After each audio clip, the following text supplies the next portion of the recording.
All right, well, we have the K-Swap Zafiro back in the garage today. We are trying to finish up the odds and ends of getting this thing back up and running again. Now, if you're unfamiliar with this project, basically it is a Honda K24 and a rear-wheel drive Nissan Zafiro. So I originally built this car with a stock bottom end. Push the limits of it, we were probably making 450 plus wheel horsepower, a lot of torque down low. Stock K24 rods do not like, and we confirmed that they didn't like it. Slung a rod out the block, blew the motor up. So car's been down for a bit. I put together this rods, pistons, bottom end. We've got a built head, valve springs, titanium retainers, all that good stuff. And we changed a few things up with the setup while we're there. The while you're there will get you. The rabbit hole will get you, but it was something I wanted to do with this project before the engine blew up, so I kind of had to follow through. One of those things was painting the bay. We got the downpipe I built ceramic coated. We switched to a T56 transmission, so we got a QuickTime bell housing. We got a T56 Magnum to go in it. So that's something we still have to sort out. And we have one other big fab project to work on, and that is our intercooler pipe section for this side. So before I had a Skunk 2 intake manifold. Toge Factory came out with their intake manifold designed around this swap, a K series into an S chassis. This isn't technically an S chassis, but basically the same thing. So I wanted to switch to this, and it's a much better setup. It allows us to keep our belt drive system more OEM. Now, the only problem is I built this intercooler around that intake manifold. I got this as a bare core from Mishimoto. I built the intakes. I built it to work with that intake manifold. So now it's a little bit off, as you can probably tell. I think the biggest hurdle for us is going to be the height. This being, basically a whole 3 inches higher than the intake of the intercooler. I think that's going to be our biggest challenge. Now, we could tilt this up, but then the block for our oil filter housing, it's going to be all wonky. And then on top of that, with a V-mount, you really want the angle. That's why it's called a V-mount. It helps with the priority of air to go one direction or the other, not just the intercooler dead flat up here. It's going to be really hard to get air through it. You're really only going to get air through it with fans. So I'd like to leave the angle and make it work. I've got a couple ideas on how we can do that. We can retain having a quick connect, rebuild the intake for it, or we may be able to do a hard pipe and just have a connection here. So basically have the pipe fixed to the intercooler intake, but obviously disconnectable where it goes to the throttle body.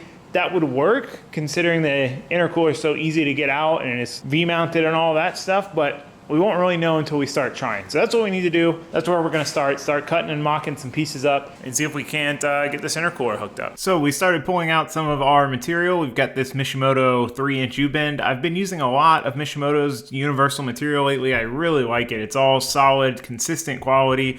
It's always been hit or miss buying random stuff from different places, and it's nice to have a place you can get stuff that is solid. So anyway, we started getting an eyeball on if this is going to work. So really the next step to really try and see if it's going to work was to mark it and cut it.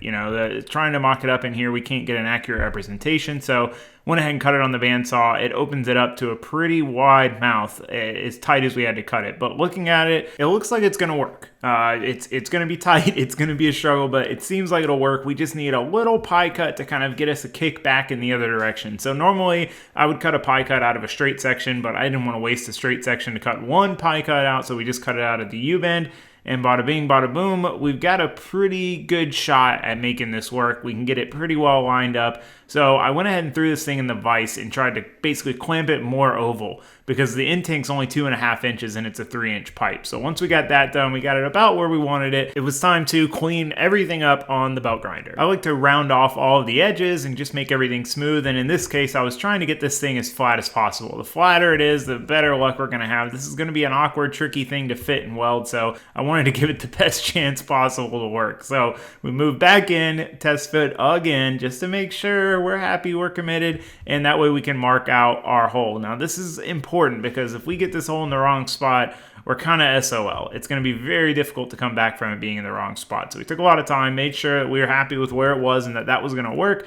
And then we cut our old end of the intake off. We had this crazy angle on here to make it work with the other intake manifold. It's always tough cutting stuff off in general, but especially something as big as an intercooler. But we got the job done, and it was time to move on to blanking off the end here where we once had our outlet. So a little bit of CAD, cardboard aided design, and we were ready to clean this up just a little bit more and then cut out a piece to go in here and weld it in. So we go into the scrap bin. Now I'm looking for a piece that is the least usable otherwise. This piece that I first grabbed, I'm like, that could be used for something bigger. And then I find this piece that's really just kind of useless for anything other than something like this. Perfect fit, right? Obviously, we want to waste as little material as possible, even if it is a scrap piece. We might need it for something else. So we get that on the bench, we get it all traced out, and then it's time to cut it out of the aluminum. So we have our nice little block off plate. I always like to dust the saw off, especially if it's something that's aesthetic, because otherwise you'll just scratch it up while you're cutting it. It's inevitable you get more chunks, but hey, one of those things, little extra steps. So this is pretty easy to cut out, just a square, trying to round the edges, and then finish off the rounding of the edges on the old belt grinder. We use this thing a lot for getting pieces to just fit that little bit better, that tiny bit extra quality. So we test fit this thing back on. Looks like it's going to fit about perfect. So it's time to clean everything up as best we can with acetone. This is something I skip out on a lot, and I've been better at it lately. You can see that's just from cleaning off the rod, the TIG rod that was in a clean case, you know. So trying to get this gap down, there's a little gap from tacking it. So I'm trying to use this big giant clamp to squeeze it down and close the gap. The less gaps you have, the better, obviously. Fit up is really one of the most important things with welding. Like, your welding is important, but if you have great fit up, it just makes the whole process way easier. And the same goes for cleaning, especially on aluminum. You've got to keep aluminum clean. So anyway, we just hammer out welding this thing out, and it actually came out really good. It's some of the better aluminum welding I've done in quite a while. I think taking that extra time to really clean everything up made all the difference. So we test fit this back in. Now we're going to remark our hole. Again, this is critical. We do not want this hole to be in the wrong spot. So it's very important that we get it right. So I kind of move things around, make sure like if I put it back into place, it's going to work. And then we mark out the actual hole itself that we're going to cut. And then it's time to cut it out with the plasma cutter. So point of no return here. If we screw this up, we're going to have to remake the end tank. So care and attention to detail is required. So we get it cut out. We test fit the pipe on there, make sure that the opening is basically maximizing the size of the pipe. We got a 3-inch pipe, but a tiny opening. It's not really doing much for us. All right, well, obviously would have been smarter to cut this hole prior to putting this plate on, put a little piece in there to kind of catch the slag, which I thought about doing that right as I was about to cut it, and the plate was already on here. Real happy with how the welds came out on the plate. I haven't done aluminum in a while, and some of the better work I've done just slowing down. So I got to clean this out a little bit more. I had to chip all the slag out of the fins, and yeah, it's just one of those things, man. Trying to do this hole any other way would be difficult. I guess I could have done 2 hole saws and connected it. Let's not talk about the other ways I could have done it and saved myself all the cleanup time. We're not even going to talk about it. Moving on. Ideally, in this situation, we would tack this in the car, but we don't really have that luxury. It's going to be hard enough to hold it in place as is. So I'm going to put it back in, try to get some good witness mark, and then we're going to go for it. Try to tack it on, make sure it still fits. If it does, weld it out. So let's test fit one more time. One more time before we tack it, not one more time. We got a lot more test fits.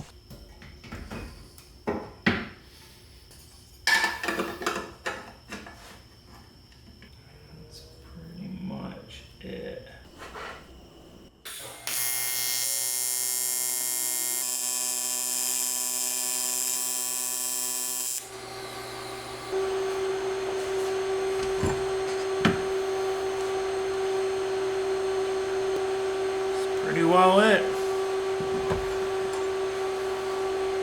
So with all of our test fitting complete, we now know this thing fits. We don't have to worry about it. It's time to finally weld it out. Now this outside edge welded great. Really easy piece of cake. But as we got to the inside, some of you may have already spotted the potential difficulties here. There's not a lot of meat to weld to. We're kind of welding over top of the fin. So this was incredibly difficult. This was one of the harder things I've had to weld. It was a struggle. So anyway, we got that done. We got it welded. We went ahead and welded on our little pie cut section. We could have welded this ahead of time. It would have made it easier to do like a real nice weld. However, I wanted to make sure everything fit before I welded this on in case we had to move it, shimmy it, you know, do any of those kinds of things. But we got it done.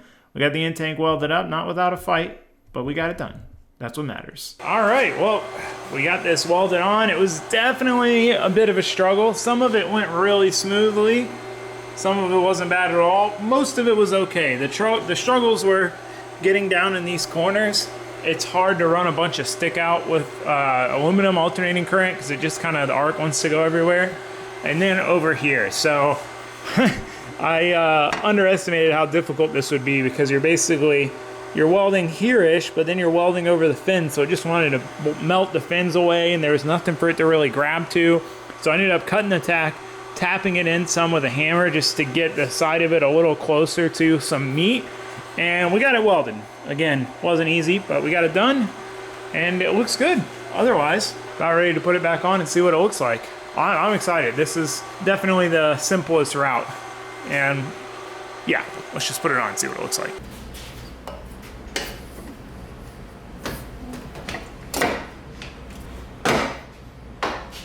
Perfect, but it'll work. Especially when that's full size cup.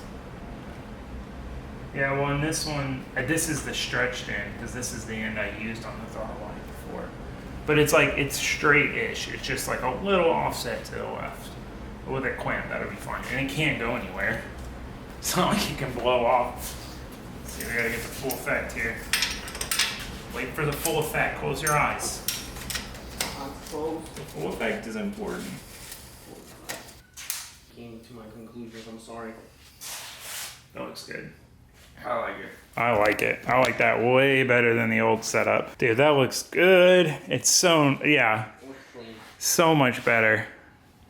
That is sick. And one less, you know, one less connection. So having this pipe like this better matches that. It always looked kind of funky to me to have that and then have the super short pipe here with the end tank. I hated having to have the end tank tilted like that. It was just one of those things. It was really the only way to get it done. Now I could have tapered this part of the end tank to make it look a little more consistent, but I'd already rebuilt it. Before I thought about that, I wasn't gonna rebuild it again. And kind of same scenario here.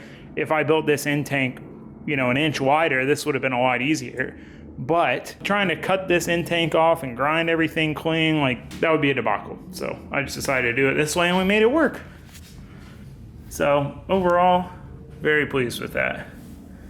Very pleased. So we got to get the sensor back in, but intercooler modified. So now it's time to move on to the transmission, which it's in the trunk. I don't know why I thought it was over there. We need to get this thing on the quick jacks. See, eyeball if we're gonna be able to put the trans in, and if we are, try to get the trans in so we can start building the trans mount. That's pretty much the only other big project we need to do. Past that, it's just a couple parts we're waiting on. So I really want to get that figured out. So let's get to it. So getting this thing on the quick jacks was actually kind of a struggle. We're going to be working in between them to do the trans, but unfortunately the way the side skirts are on this car, they cover the pinch weld. So we had to lift it from the frame rails, which meant we did not have a lot of room between them. Oh, this is tight. All right, out. First time getting a look.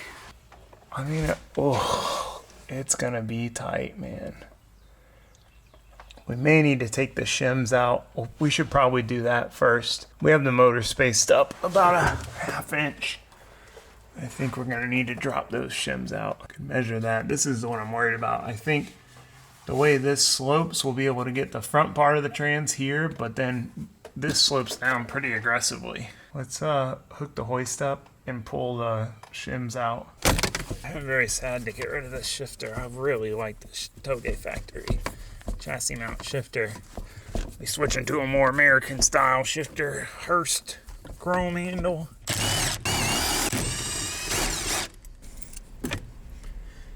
All right, well, we got the engine in a good spot. We took the shims out. We got it, you know, the subframe holes for the motor mount bolts are slotted, so you can kind of rotate the engine one way or the other. So we got it to a happy place. We got those loose. It can't really lean back any because this heater outlet just hits the firewall. So unfortunately, we can't really droop it a ton, get the trans on, then jack it up. So we're fighting an uphill battle, but I think we can do it. Looking at it, I think it'll go on, but we won't know until we get in there. Got the trans on the jack. Doing it old school, but this is why we test fitted it on the engine with the clutch on before we put the engine in, because if we fight it now, we know it's hitting or something, it's bound up. We're not questioning, oh, is the clutch aligned properly? Is it this? Is it that? We know for sure it'll slide on all the way in, no problem.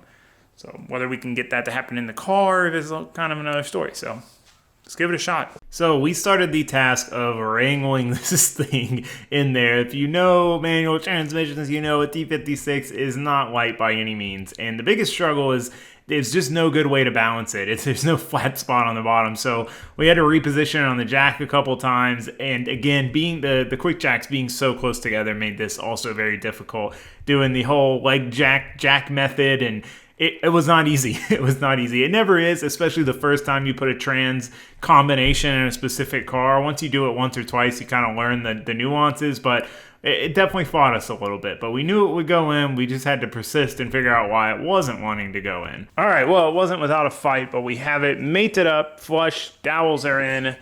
We got it in. It was a struggle. It was a bit of a struggle. In the end, a silly solenoid that we don't even need. You can see it right there. So that solenoid right there, I'm pretty sure that's the skip shift solenoid, which was a thing for fuel economy. It would force you to go from first to fourth, but you can see the shifter's almost perfect in the hole. Could stand to be an inch further back, but otherwise, I mean, doesn't get a whole lot better than that. And, you know, in the grand scheme of things, we've got tailgate factory swap kit for K series into an S chassis in a Zafiro, and then it's designed around their ZF trans setup with their mount, and we're using a QuickTime bell housing in a T56. And they're all still lined up okay. Now, I measured it, and I knew it was going to be in the hole, but still, it's satisfying to hodgepodge a bunch of parts together, and it kind of pans out. So, yeah, taking a break. That was wrestling a T56. You know, you're both trying to balance it. There's not a lot of room working the jack with your legs, so fortunately, we got it in there. Oh, Sway couldn't find the hole. I went to the front, found the hole immediately, so... You know, I don't know. I don't know. So, with that being said, it's time to move on to building our trans mount. So, we've got this energy suspension trans mount bushing. This is like the same bushing. This bushing fits, it seems like, every transmission that's ever existed. It's just the same one, and they carry it at parts stores, which is pretty convenient.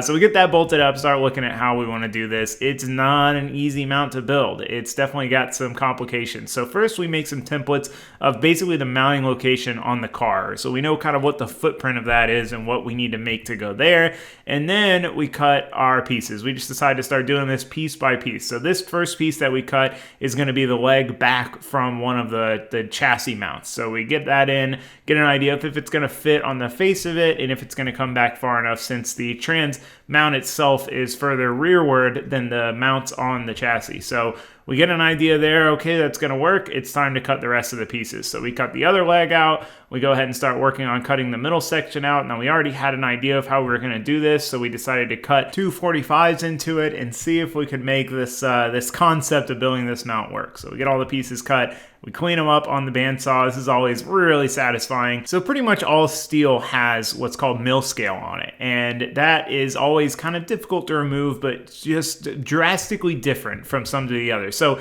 removing it on these pieces was a piece of cake. They came out like shiny bright metal, as good as you could hope for. Sometimes it doesn't matter what I use, I can't take it all off. So I was glad that these came out nice. It's always just way more satisfying to work with just fresh, clean, shiny bright metal material, even though we are planning on MIG welding this. It doesn't need to be this clean, but anyway. We mark out our holes. We've got to drill 2 sets of holes. So since this is, you know, a square tube, we've got to drill the holes where it's going to bolt to the chassis. But then we've also got to drill holes to get the bolts in, get a socket in from the other side. So this is definitely a tricky endeavor with a lot of drilling. But we get it done, and we're able to test fit the pieces back in the car. And now we've got to figure out exactly how we're going to connect the dots. Now, again, we have a rough idea of how all of this is going to go and what we're going to do. But it's not really till we get everything in here that we're able to kind of formulate a real plan. All right, here's what we've got so far. So we've got bar, bar, bar. We need to connect there to there, there to there. Hopefully we can get everything tacked up, welded out, so on and so forth. But we're getting there one step at a time. It's definitely a difficult mount to build, that's for sure. So these last 2 pieces proved to be about 70% of the work. They were incredibly tricky and required numerous renditions. So we cut them out the first time, what we thought was going to be right, and it was close, but neither of them were anywhere near perfect. The long side is a lot easier than the short side. So we cut another set out, we cleaned them up again. I probably should have waited to test fit them, but I like clean pieces. All right, well, we're getting there. Gone through a couple renditions. This is phase 3. The short piece is the one that's getting me. This one's pretty simple. I just had to grind a little bit more angle in it, just kind of grind it past 45 to get it to sit flush. So we'll see if it fits now. I gotta let it cool down. This is one project that would definitely be a lot easier with the real lift, just because you need to go in and out so many times. You need to go underneath, check something, come back out, measure. You're trying to get these really tight tolerance, precise measurements. So when you got to get on a creeper and scoot your way all the way under there, check, come back out, you tend to kind of want to try to make big jumps. So I'm just kind of like, oh, that doesn't fit. I think it needs this and this. I'll go cut another piece. Oh, that doesn't fit. Okay, I think it needs that. Cut another piece. As opposed to being able to get it right the first time. So anyway, jibber jabber, hopefully these two pieces fit now. I left the creeper out in the sun for like 20 minutes and this thing is cooking. I'm cooking. Got earplugs in so we hopefully don't get spatter in our ears. That's the worst feeling ever.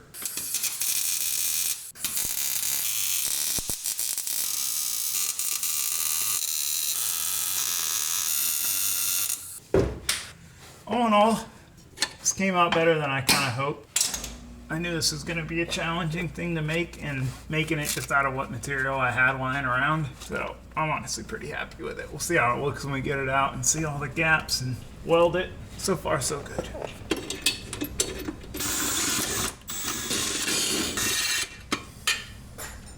All right, here is the mount tacked up and out of the car. I'm happy we got it all fitted up with just, you know, scrap material that I had lying around. There's obviously better ways to do this if I were to go pick out material for it. And I had a couple other ideas, but this seemed like the simplest solution. So I'll come back and chop this off, plate the ends on all four, and then we're good to go. So let's burn it out real quick, see how it goes. So like I said, I decided to MIG weld this just because the fit up wasn't great. It's not my best work. It's fun to TIG weld stuff when it's nice and you've got it big and good and you're kind of proud how it all fits, but when you're not that proud how it all fits, you might as well just burn it out with the MIG.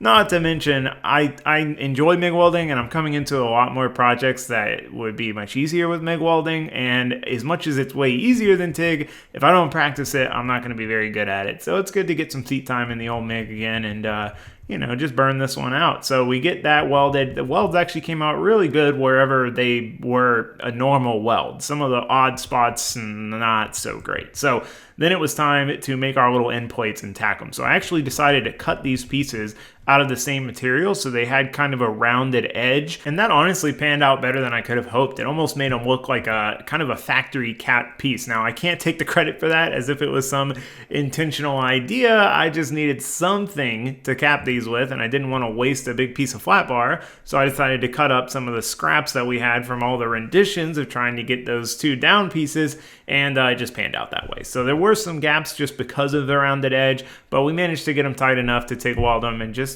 pretty simple, straightforward TIG project. Just weld this out. So once it was done, once they were capped off, we were ready to paint it. Now normally I would paint something like this gloss black. I really prefer gloss black, but apparently you can't get it, at least not in the paint that I like. So we painted it silver. Not a huge fan, but we got it painted. We got it bolted back in. Trans mount is done. All right, let the jack out. See how much it droops. Yep. None. Sweet. Yeah. Check it out, peeps. Trans mount done and dusted. That was definitely elaborate. Not my best work, but hey, it's trans mount and it's done. So pretty hyped on that. Hopefully it's not, the trans isn't too far up, because I pretty much, when I make trans mounts, I usually jam it up to where it's just touching and then build the mount, because usually it sags a little. This thing's pretty rigid, but we did want it up pretty high if we could.